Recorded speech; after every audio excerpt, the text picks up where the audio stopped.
Hello students, আজ আমরা 2022-23 সেশনের ম্যাকআউট সেমিস্টার কোশ্চেন পেপারে পাওয়ার সিস্টেম ওয়ান সাবজেক্টের কোশ্চেন পেপারটা সলভ করব। ফার্স্ট কোশ্চেন হচ্ছিল আমাদের which of the following insulation is used in cable. So option দিয়েছে varnish cambric, rubber, paper and any of the above. যেহেতু তিনটে অপশান দেওয়া আছে, সেই তিনটে অপশানে ইনসুলেশন ইউজ করা হয়, তার জন্য আমাদের অ্যান্সার হচ্ছে আমাদের any of the above. Second question, the length of the short transmission line is up to option 50 kilometer, 120 kilometer, 200 and 250 kilometer. So short transmission line আমাদের কিন্তু ম্যাক্সিমাম লেন্থ হয় 50 to 60 kilometre.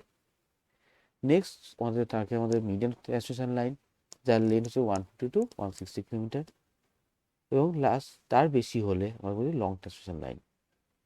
So short transmission লাইনের length আমরা এখন যেটা option আমাদের ছিল এ 50 kilometer. Third question, the tariff in which power factor is taken as reference. Option is a sliding scale, KVA maximum demand tariff, kilowatt and kilowatt tariff, and option D all of these. So আমাদের answer all of these, তার কারণ power factor reference কিন্তু sliding স্কেলটা KVA maximum demand tariff এবং kilowatt tariff, তিনটে ট্যারিফে use করা হয় power factor reference. Next question, the knowledge of diversity factor helps in determining. Option plant capacity, average load, peak load and kilowatt generate. So যেহেতু আমাদের diversity factor আমাদের depend করছিল plant capacity আমাদের প্ল্যানের উপর ডিপেন্ড করে, সেই জন্য আমাদের অ্যান্সার হচ্ছিল plant capacity. 5 number question, the power loss in overtransmission line mainly due to, next fill in the blanks. So আমাদের মেনলি হয় আমাদের রেজিস্ট্যান্সের উপর, যেটা ছিল ওহমিক লস বা আই স্কোয়ার আর লস। এছাড়াও আমাদের ইন্ডাকটেন্স ক্যাপাসিটেন্স লস থাকে, এছাড়া কোরোনা লস থাকে, ফেরান্টি এফেক্টের জন্য লস হয়ে থাকে, লস হয়। 6 নম্বর কোশ্চেন আছে, in 33 kV overhead line there are 3 units in a string of insulator, the voltage across the string. Option আছে 33/√3 kilovolt, 33 kilovolt, 66 kilovolt and none of the above. আমরা কিন্তু স্ট্রিং ইনসুলেটার ইউজ করে থাকি ফেজে, কখনোই আমাদের লাইনে ইউজ করা হয় না। এবং যেহেতু ওভার ভোল্টেজ 11 কেভি অব্দি আমাদের ডেল্টা কানেকশন থাকে, সো ডেল্টা কানেকশন কি আমরা জানি, line voltage equals to √3 phase voltage. So phase voltage equals to line voltage by √3। তার জন্য আমাদের যেহেতু ইনসুলেটার অফ স্ট্রিং, যেটা স্ট্রিং ইনসুলেটার আমরা যেহেতু ফেজে থাকে, তাই আমাদের ভোল্টেজ অ্যাক্রস দ্য স্ট্রিং হবে 33/√3 kilovolt. Next question, voltage distribution across the discs of string of suspension insulator assembly is. Answer কিন্তু আমাদের যেহেতু ভোল্টেজ আগে কোশ্চেনটার মধ্যে সেম ডেফিনিশন, লাইন ভোল্টেজ আমার থাকে না, সেহেতু প্রত্যেকটা ফেজে থাকে, সেই জন্য আমাদের ভোল্টেজ সাসপেনশন ইনসুলেটর প্রত্যেকটা ফেজে ইনসুলেটর লাগানো হয়, তার জন্য আমাদের ফেজ ভোল্টেজটা মানে max voltage across the disc. Next question, in a cable immediately above metallic sheet then is provided. Option is the earthing connection, bedding, armoring, none of the above. Answer হচ্ছিল bedding. তার কারণ হচ্ছিল metallic সিটকে protect করে আমাদের কিন্তু bedding, আর বেডিংকে protect করে আমাদের armouring. 9 নম্বর question, in any transmission line AD minus BC equals to. Already তোমরা হচ্ছে থার্ড সেমিস্টারের সার্কিট থিওরি পড়ে এসছো, সেখানে ছিল ABCD two port parameter, two port network ছিল, এবং সেখানে ABCD প্যারামিটারটা টপিক ছিল, এবং সেই ABCD প্যারামিটারে যেটা আরেকটা নাম হচ্ছে হলো ট্রান্সমিশন প্যারামিটার। সো সেখানে সিমেট্রিসিটি অ্যান্ড রিসিপ্রোসিটি দুটো ফর্মুলা ছিল। So as a reciprocity formula অনুযায়ী AD minus BC equals to 1. 10 number question, a tariff on import benefit domestic procedures of the imported good because option is they get the tariff revenue, it raise the price for which they can sell their product on a domestic market, it prevents import from rising above the specified quantity, and last option is it reduce their produce as surplus, making them more efficient. যে কোনো domestic পয়সা benefit কি করি, যে কোনো ট্যারিফের ক্ষেত্রে আমরা কিন্তু চাই কি জানেন, আমরা লাভটাও ঠিক মতো পাই, যে সেলটা যে ডকুমেন্ট যে প্রোডাক্ট তৈরি করছে প্রোডাক্ট মার্কেটে বিক্রি করে তার ঠিক মতো তার লাভটা পাই, এবং তার জন্য আমাদের কি করছে, it raise the price for which they sell their product on the domestic market. Next question, a hydraulic station is supplied from a catchment area of 150 km square with annual rainfall of 200 centimeter and effective head is 300 meter and the yield factor is 60%. The available power is, or the option is at 15420 kilowatt, 16,077 kilowatt, 13,240 kilowatt and 12,408 kilowatt. আমাদের formula, main formula হচ্ছে available পাওয়ার formula হচ্ছে 3.14 kAhf into 10⁻⁴ kilowatt. So K is the yield factor, that is 60%, already তোমার বলে দেওয়া আছে. A is the catchment area, আমাদের given 150 kilometre square, যেটা already given. Rainfall F is 200 centimetre দিয়ে দিয়েছে, এবং এফেক্টিভ হেড আমাদের 300 মিটার বলে দিয়েছে. সো আমাদের এই ফর্মুলাতে সবগুলো পুট করা পাচ্ছে কি 16,956 কিলোওয়াট. সো এইটার নিয়ারেস্ট আমাদের পাচ্ছি হচ্ছিল 1677 কিলোওয়াট, যেটা নিয়ারেস্ট. সো আমাদের অ্যান্সারটা হচ্ছিল B. Last question, an overhead line conductor has a cross-section area 3.2 centimeter square. It is supported on level support of a span of 150 meter. The specific weight of conductor 7,800 kg per meter cube and the working stress is 1,050 kg per centimeter square for the working tension. আমাদের option দিয়েছে 1560 kg, B এর 2416 kg, 3360 kg and 986 kg. যেহেতু working stress into কন্ডাক্টরে constant যদি করলে আমরা কিন্তু working টেনশনটা পাই. So দুটোই আমাদের ওয়ার্কিং স্ট্রেসটা আমাদের গিভেন বলে দিয়েছে আমাদের 1050 অ্যান্ড কনস্ট্রাকশন এরিয়া 3.2 সেন্টিমিটার বলে দিয়েছে. দুটো মাল্টিপ্লাই করলে আমরা পাচ্ছি কি 3360 কেজি, যার অ্যান্সার হচ্ছিল সিটা.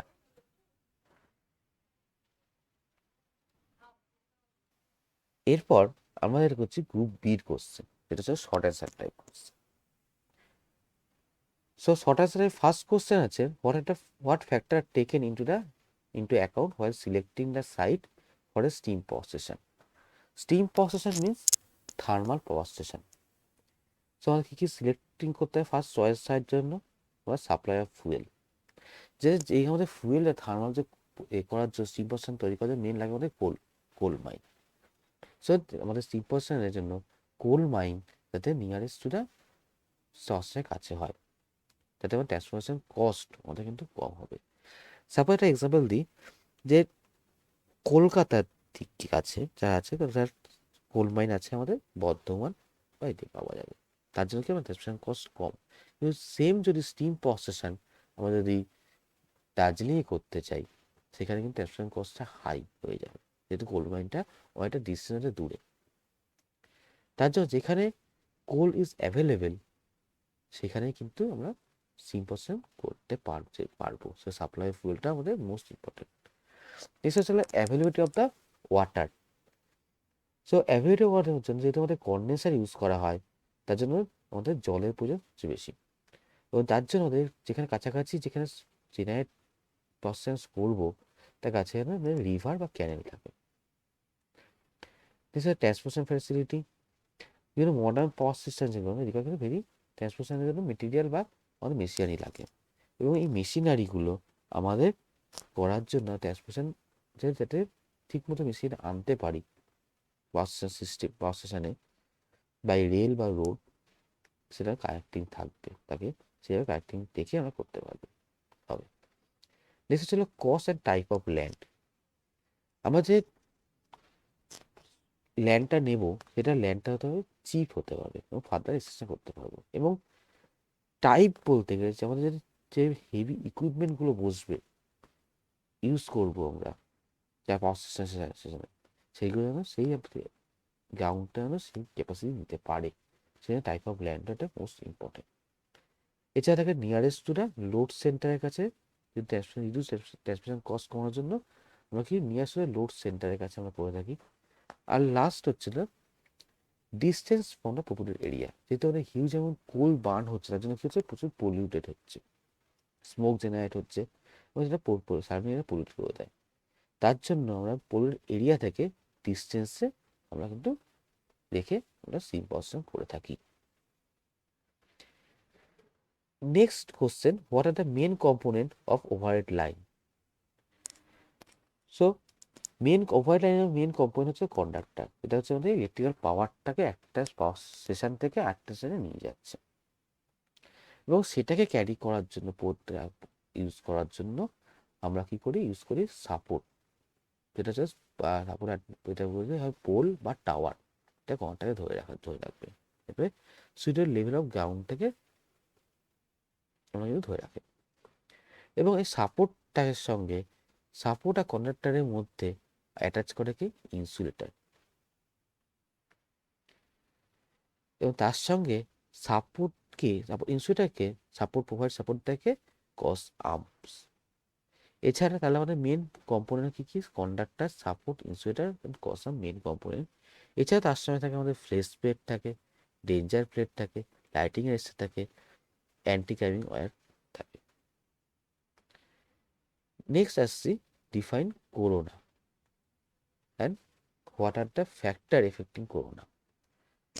সো করোনা কি, এটা হচ্ছে আমাদের যে phenomenon of violet glow, hissing sound আর production ozone gas in over transmission line is called a corona.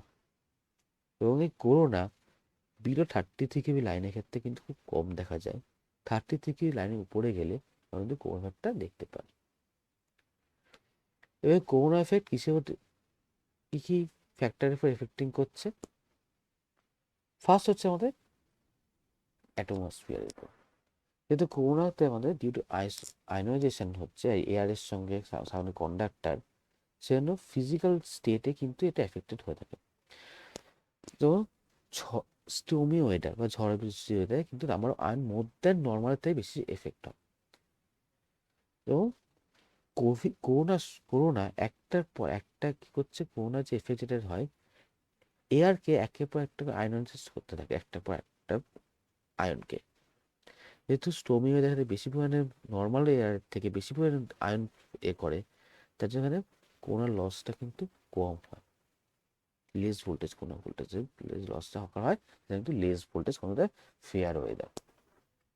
Next আসছে কন্ডাক্টার সাইজের উপর ডিপেন্ড করে, শেপ অ্যান্ড কন্ডিশন কীরকম আছে, যেমন রাফ কন্ডাক্টার রাফটা ইরেগুলার সারফেস আছে না, স্ট্যান্ডার্ড কন্ডাক্টার ইরেগুলার সারফেস, সেটার উপর কিন্তু ডিপেন্ড করে থাকে। এছাড়া ডিপেন্ড করা হচ্ছে স্পেসিং বিটুইন দ্য কন্ডাক্টার, দুটো কন্ডাক্টার মধ্যে স্পেসিং কেমন আছে এবং তার ডায়ামিটার কেমন হচ্ছে তার উপর ডিপেন্ড করে থাকে। যদি লার্জার স্পেসিং দিয়ে দিই তাই কন্ডাক্টার মধ্যে একটু স্ট্রেস কম হয়ে যায়, তার জন্য করোনা ফর্মেশনটা আমাদের কমানো যায়।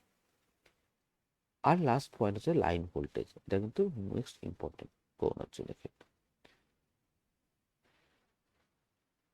যদি আমাদের লাইন ভোল্টেজ খুব লো হয় সেখানে কিন্তু করোনা ফর্মেশন এয়ারকে এবং সারাউন্ডিং কন্ডাক্টরকে ও কিন্তু আয়নাইজ করতে পারে না লাইন ভোল্টেজ, তাহলে সেই জন্য ওখানে কিন্তু করোনা ফর্মেশন করতে পারে না। কিন্তু লাইন ভোল্টেজ খুব হাই, বিয়ন্ড 33 কেবি বা 36 বা 66 কেবি বা 1 220 কিলো ভোল্ট বা 400 কিলো ভোল্ট, এখানে যত লাইন ভোল্টেজ বেশি হয়ে থাকে তার মধ্যে স্ট্রেস একটু কন্ডাক্টরের মধ্যে তার মধ্যে কিন্তু একটু স্ট্রেস বেশি হয়ে থাকে। এবং কন্ডাক্টর যেহেতু এসি লাইন কিন্তু আমাদের একটা স্কিন এফেক্ট অর্থাৎ চারপাশ দিয়ে কিন্তু কন্ডাক্টরের সারাউন্ড দিয়ে পাস করে, এবং তার জন্য কন্ডাক্টর আয়োনাইজ এয়ারটাকে আয়োনাইজ করতে পারে, এবং সেই হিসেবে একটু স্ট্রেস বেশি যায় বলে আমাদের কিন্তু করোনা কিন্তু ফর্ম হয়। সেজন্য atmosphere, conductor size, spacing between conductor আর লাইন ভোল্টেজ এই চারটের উপর ডিপেন্ড করে কিন্তু করোনা এফেক্ট করে। 5 নম্বর কোশ্চেন হচ্ছিল, what are different types of test carried out on overhead line insulator. First performance of টেস্টের জন্য আমরা কিন্তু 5 রকমের টেস্ট করে থাকি। এক temperature cycle, 2 puncture voltage, mechanical strength, electrochemical and fiery test.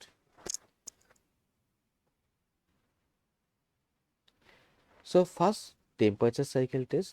আমরা যে কোনো ইনসুলেটারকে টেস্ট করার জন্য আমরা কিন্তু ফার্স্টে মোটামুটি 70 ডিগ্রি টেম্পারেচার ফার্স্ট হিট করি ওয়াটারে, 70 ডিগ্রি 1 আওয়ার হিট করে থাকি, এবং তারপরে আমরা কিন্তু ইমিডিয়েটলি কুল করি 7 ডিগ্রি আনাদার আওয়ার, 1 ঘন্টা করে থাকি, এবং এটা কিন্তু রিপিটেড 3 টাইমস করে থাকি। এবং এবং ইনসুলেটারকে ডাই করা হয়, ওখানে দেখা যায় ইনসুলেটার মধ্যে ড্যামেজ হয়েছে নাকি বা ডিটোরেশন চেক করি আমরা, সব করা হয়। নেক্সট হচ্ছে পাঞ্চার ভোল্টেজ টেস্ট। এটা একটা পাঞ্চার ভোল্টেজ ব্যবহার করে টেস্ট করে দেবেন পাঞ্চার ভোল্টেজ, এবং এটা mainly suspended in insulating oil দিয়ে সাসপেন্ড করা হয়, এবং ইনক্রিজ গ্র্যাজুয়ালি টেম্পারেচার ভোল্টেজ আমরা ইনক্রিজ করবো পাঞ্চিং টেক প্রেস করে দেবে। এবং এই যে ভোল্টেজ ইউজ করি 30% higher than that of the dry flash over voltage or suspension type insulator. Next আসছে হচ্ছে মেকানিক্যাল স্ট্রেন্থ টেস্ট। এখানে যে ইনসুলেটর টেস্ট অ্যাপ্লাই করি 250% অফ ম্যাক্সিমাম ওয়ার্কিং লোড পরে মিনিটের জন্য ইউজ করে থাকি। এখানে আমরা ডিটারমাইন করি যে ultimate mechanical strength of the insulator determine করে থাকি। এছাড়া ইলেকট্রোমেকানিক্যাল টেস্ট, এটা মেনলি করা হয় সাসপেনশন টাইপ ইনসুলেটরের ক্ষেত্রে, এবং এই টেস্টে ইনসিল টেস্টে 250% of maximum working stress apply করি, এবং তারপরে ইনসুলেট টেস্ট করার সিচুয়েশন ডাই স্পার্ক ওভার ভোল্টেজের উপর টেস্ট করে থাকি। নেক্সট আসছে পাইরো টেস্ট। এটা freshly manufactured insulator sampling to broken piece,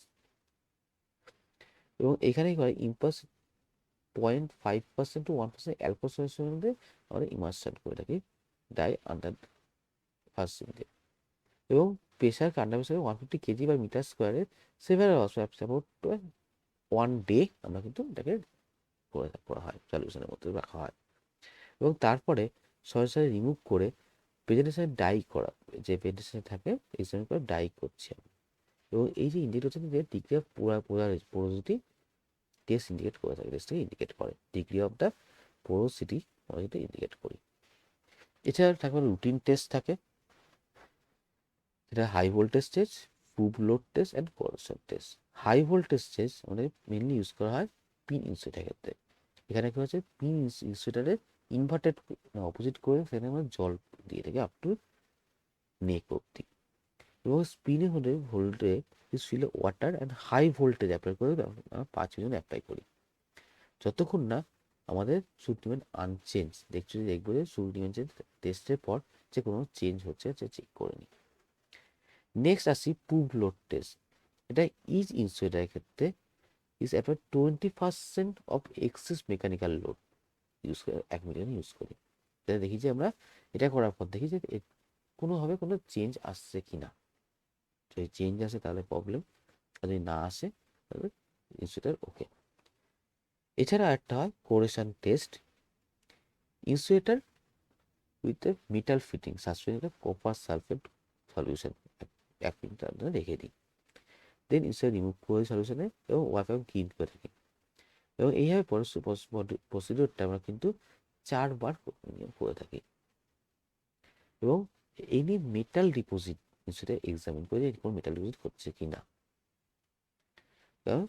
এবং সেটা থেকে দেখি should be 0 metal deposit on the insulator, যদি কোনো এটাতে কোনোভাবে দেখবে চেক করছে কোনোভাবে যাতে কোনো মানে মেটাল ডিপোজিট না করে। এবং গ্রুপ বি এর last question, what are the properties of line support. এটা লাইন সাপোর্ট হতে গেলে কি প্রপার্টিস লাগবে? ফার্স্ট হচ্ছে আমাদের মেকানিক্যাল স্ট্রেন্থ হাই হতে হবে, যাতে কন্ডাক্টরের ওয়েটটাকে ধরে রাখতে পারে বা উইন্ড লোড সঙ্গে থাকে সেটাকে ধরে রাখতে পারে। হচ্ছে light weight without loss of mechanical strength, weight light রাখতে হবে কিন্তু কোনোভাবে মেকানিক্যাল স্ট্রেন্থটাকে মানে লস করা যাবে না। নেক্সট হচ্ছে চিপ ইন কস্ট, সব যে কোনো কিছু ক্ষেত্রে লাগে কস্ট চিপ হতে হবে এবং ইকোনমি মেনটেন করতে পারে। এছাড়া হচ্ছে লঙ্গার লাইফ বেশি হতে হবে, easily accessibility conductor for maintenance. So এবং সাপোর্ট আমাদের বিভিন্ন হয়, এক হচ্ছিল আমাদের উডেন পোল, আরসিসি পোল, তারপরে স্টিল পোল, টাওয়ার, এগুলো মিলে একটা সাপোর্ট। সো আমাদের গ্রুপ বি অব্দি কোশ্চেন আমাদের এই ভিডিওতে থাক, নেক্সট ভিডিওতে আমি গ্রুপ সি কোশ্চেন ডিসকাস করবো। তো আজকে ভিডিওটা এত অবধি থাকবে।